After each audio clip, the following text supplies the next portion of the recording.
to what's happening right now, the curfew announcement, and we may have to break in, as you understand. Alex, the thing that I don't understand, and many people watching these scenes unfold don't understand, is why has it taken so long to get a grip of the situation, to get control? This should have been done right at the beginning. We know from these kinds of events all over the world, all the time, that unless you get control of it early on, they escalate and spiral out of control, causing immense damage and destruction and the violence and these chaotic scenes that send such a terrible image of our city and our state to the world. But the other point, Alex, that's really important is that all of this could have been avoided. I have great sympathy with what Isaac was saying earlier about some of these people wrapped up in these ICE enforcement operations. But they could all have been avoided if we didn't have the sanctuary policy here in California. The reason that you have these kinds of operations is because local law enforcement, the system here, refuses to cooperate with ICE. That's why they have to go into the community. But what they're doing is that they are saying that they are taking in other people who happen to be near these people. So even if they're going into the community and say, we're going to target this person who they believe to be a criminal, if somebody else who happens to just be illegal is nearby, they get wrapped into it as well. But that's what we all want to avoid, by the way, including ICE. If you look at what Tom Homan, the border czar and really supervising a lot of these operations, he himself says that. He says, when we don't get cooperation, that's what happens. And we, ICE, want to avoid that. You don't see these scenes in other states. It's here in California because we're a sanctuary state, and that's why I say if I were the governor now, we wouldn't be in this situation, because even within our sanctuary law, SB 54, passed in 2017, there is discretion for the state and local authorities to work with ICE to help them arrest the people that all of us would agree shouldn't be here. Violent criminals who've already had due process, who've been through the system and given deportation notices. So I know you think that it's too late on the curfew, but do you think it's a good idea? Well, I don't want to second judge their operational decisions, but if they think it's the right idea, I would support it. It's certainly in the right direction of trying to restore order. And that's the motivation, I'm sure. I mean, I was right there. I'm actually staying in the curfew zone, so we'll see if we can get back in time. But I think that restoring order is the priority, and that is a classic way of doing that. What I want to see is whether they're just moving it from one place to another.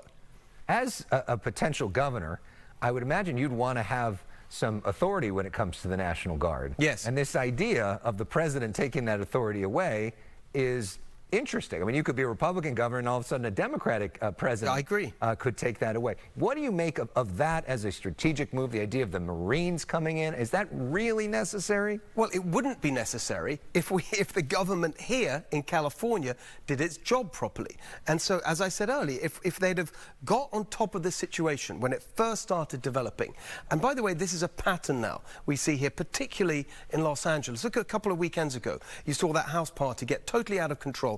You saw scenes very similar to what we've seen in the last few days, much more limited in scale, but you saw businesses being vandalized and smashed up. You saw cars being set on fire. You saw a police car being graffitied and people jumping all over it. The police stood back and did nothing.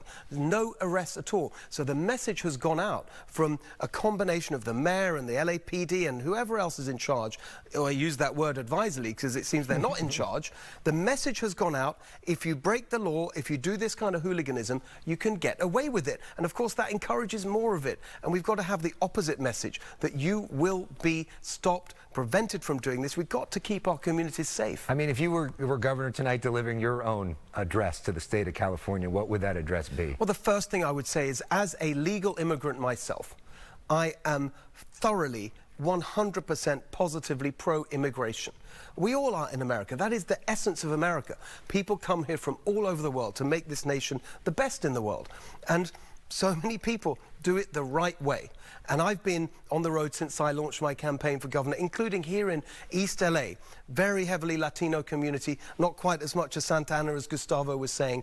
And I sit down with people in the community, legal immigrants with Mexican heritage, and I say to them, what do you think about this situation? What do you think about deportations? You know what they say? We are sick and tired of illegal immigration, people coming here doing it the wrong way when we've worked hard. We went through the system. It's very annoying, very bureaucratic. I went through it myself. myself, but we did it. We pay our taxes, and people come in and they do it the wrong way, and they're the ones getting EBT cards to go for free from the government to go shopping in the grocery store, free cell phones, housing vouchers, all of this. People are really fed up with it. The hard-working community members that we value so much here in LA, they cannot stand it. And so we've got to enforce the law and uphold the values of a civilized society. And part of the reason that Trump has seen an increase in terms of his Latino support is because there are a lot of Latinos who came here illegally or are very anti-illegal immigration, some of the most. So this is not a monolithic issue. 100%. But we know there's a lot of people that are scared and that are hurting tonight.